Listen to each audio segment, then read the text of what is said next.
முடியும். ஏன்னா கர்நாடக அரசு இந்திய அரசு எந்த விதமான சட்டத்திட்டங்களுக்கும் கட்டுப்பட மாட்டேங்குது.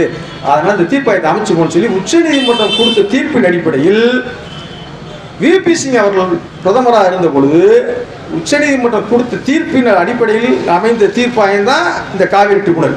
அப்போ நம்ம இங்கே தமிழ்நாட்டு முதலமைச்சராக கருணாநிதி அவர்கள் இருந்தார். இவன் நம்மளால என்ன சொல்லுவாங்கன்னா கருணாநிதி தான் தீர்ப்பாயம் கொடுத்தாரு, இந்த இது அமைச்சார், தீர்ப்பாயம் அமைக்கிறதுக்கான இது கொடுத்தாரு. இல்லை, உச்சநீதிமன்றம் வழிகாட்டுதல் அடிப்படையில் கொடுக்கப்பட்ட தீர்ப்பாயம் தான் காவிரி ட்ரிபுனல். இந்த ட்ரிபுனல் தன்னுடைய தீர்ப்பை அப்படியே கொஞ்சமாக நாளை கடத்திக்கிட்டே இருக்கு. அப்புறம் ஒரு இடைக்கால தீர்ப்பை கொடுத்துச்சுங்க. இடைக்கால தீர்ப்பு பார்த்தீங்கன்னா 215 டிஎம்சி கொடுக்குது. ஆனால் இந்த இடைக்கால தீர்ப்பு கொடுத்த உடனே கர்நாடகத்தில் இந்த காவேரி நீதிநீருக்கு சம்பந்தம் இல்லாமல் பெங்களூரில் வசிக்கும் தமிழர்களை விரட்டடிக்கிறாங்க.